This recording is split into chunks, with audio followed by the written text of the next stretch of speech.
I guess first question is, just how's life been? How's camp been since your last fight? Because like Bryan was in here earlier, and he said he was approached for this fight. He thought it was a relatively quick turnaround for himself, but he jumped all over it. So I guess, since we last saw you to now, just how's life been and just camp and everything? Life has been good, man. Life has been good. I can't complain. Just been grinding. Same, ain't nothing changed for me, bro. I just been on the clock still, grinding, getting better, developing, doing what I need to do. But yeah, life has been good.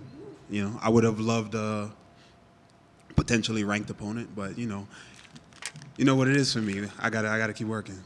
Well, to kind of go off of that, I was going to ask about this later, but I'll ask now. 7 of your last 8 fights have been wins. They've been impressive wins. They've been wins over names like veterans and people on the rise, just a kind of a mix of both. So I guess, do you feel like you're kind of overlooked in this division because you've been fighting in the UFC for almost 10 years now, and people still kind of label you as this up-and-coming welterweight, even though you've been on the roster for longer than the guys that are even in the co-main event? Yeah, you know what it is? It's my momentum. I get the momentum, and then after I fight a guy, and then I get set back, and then I go on another 4, 5 win streak or whatever, and then every time the breakthrough moment happens, it's like I get set back. So like the casuals don't really get to see me. They only see me in maybe those moments where I maybe came up short. But if you tapped into the sport correctly, you know what time it is when you know Randy Brown's on the card. So.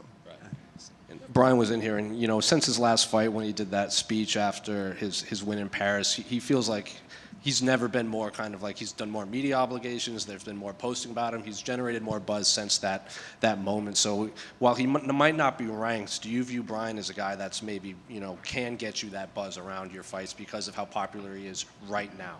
Yeah, for sure. But I've seen them before. They come and they go, man. I've been around. I see them. They get their moments, and I'm happy for him, proud of him, doing what he's doing. But I do think that he's someone that I can definitely bounce off of to kind of help me move forward. But I'm not really looking at that. I'm just looking at him as another guy. Either way, he's just someone that I need to get past to continue to move forward to my ultimate goal. So what do you make of his skill set in there? Because obviously his last win was very impressive, but even before that he was on a little bit of a roll too, but people just weren't talking about him. I think he's a tremendous athlete. I think he's a tremendous martial artist, and I think he puts it together well. Most impressed with his durability, his ability to take damage and continue to move forward. He's a grinder. With that being said, I've seen him before. So I think that this is one of those fights where he's gonna run into someone that's more experienced and has seen it all before, and that's gonna really be a shocker for him when he experienced that there's levels to this. Ultimately, with all due respectfully, there's levels to this. So I think that he'll feel that come Saturday night. And I do have to bring it up because obviously winner of the Ultimate Fighter versus a guy that was on looking for a fight. The two outside of the Contender Series, those were the two that you'd have to go through to get into the UFC. So is that a storyline that you like fans to grab onto? Like you are kind of representing for the guys from that, you and Marab, and then I think this is your second tough winner that you fought. Morley Alvarez, I think, was tough Brazil. Mm-hmm. But do you like that fans kind of grasp onto that, like just representing 2 different ways to get to the UFC? I didn't even think about that. It's kind of like it's a throwback a little bit, right? But I didn't think about that. But yeah, it's cool. I think it's cool knowing that I got into the UFC, early on when Dana started looking for a fight thing, and even then I never really got like a big push or nothing like that. It was more so Sage and Mickey and those dudes. And it was sink or swim. They got the little matchups that were gonna boost them up, and you know what I mean. I got the dogs for real, And in turn, that made me a killer. That made me who I am today. So I wouldn't have it any other way. But I think it's dope. I think it's dope that they could kind of make that a storyline. Yeah, it's kind of cool. And then just last one for me. Can I get your thoughts on the co-main event, considering it is in your weight class? That should have been the main event, but yeah, I think given it was last minute, I understand, but I think that's a great matchup and great. I just think it's a great matchup for 2 guys undefeated that, seemingly they trained together and seemingly they were not gonna fight each other, and it comes to a head last minute. I think it's cool. I'm excited for that fight more so than the main event. Randy, right down in the middle here.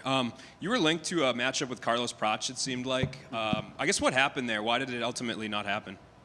I don't know. Well, the UFC they never sent me an actual contract. They sent me an offer, and they told me, hey, would you like to fight Carlos Prates and MSG? And no, on December 7th. And I was like, yeah, definitely. And then, which would have been this weekend. And then they came back and were like, actually, you want to fight in New York? And it just wasn't enough time for me to fight in New York. I just wasn't ready. It wouldn't be time for me to get ready. I kept my date, and they asked him if we wanted to fight December 7th. He said no, and then that was that.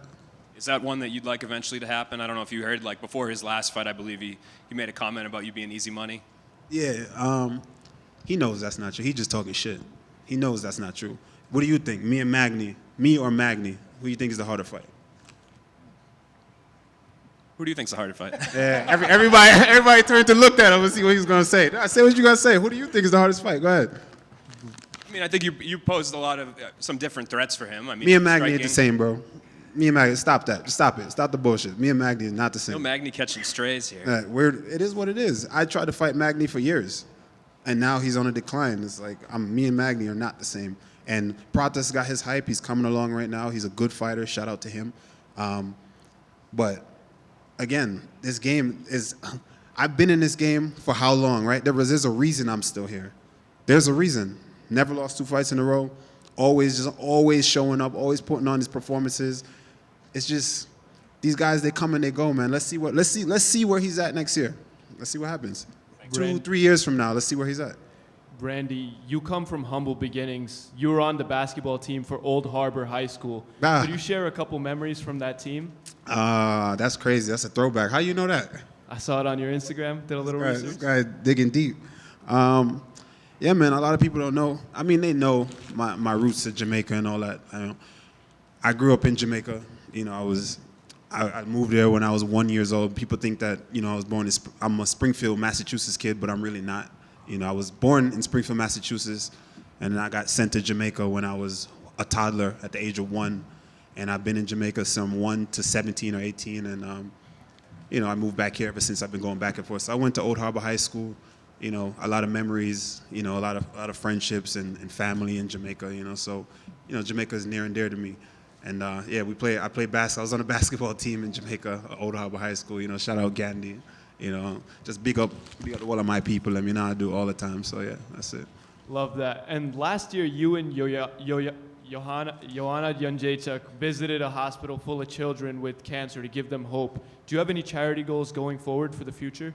Absolutely. It's funny. My friend in Jamaica, Johan Blake, he's a runner, Olympic runner. He actually just hit me up today. He has a charity, the Johan Blake Foundation. He was asking me about it. So y'all can check out his foundation. You know, he does a lot of great things in Jamaica right now, helping the youth, helping out kids, and yeah, he's doing a good thing. He's always been a real good guy and an inspiration to me. So shout out to Johan. Check out his foundation.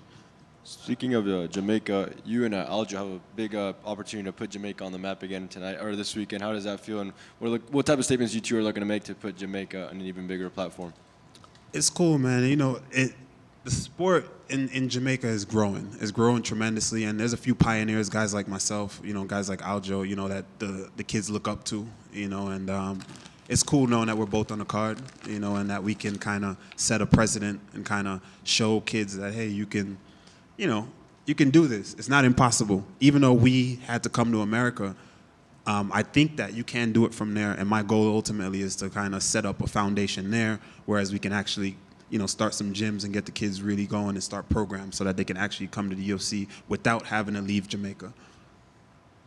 Randy, you posted a video on Instagram of you beating up Michael Chiesa on UFC 5. He also fights on this card. Is there a problem there, or is that just someone you'd want to fight maybe one day?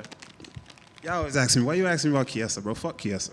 There you go. Okay. Chiesa, he just did some bum shit, bro. Like, yeah, I'm not worried about Chiesa. The main guy I'm worried about is Bryan Battle. Did you find a barber yet? Nah, I'm about to go. I'm about to go there right now. That's it. All right, thank you. I appreciate it.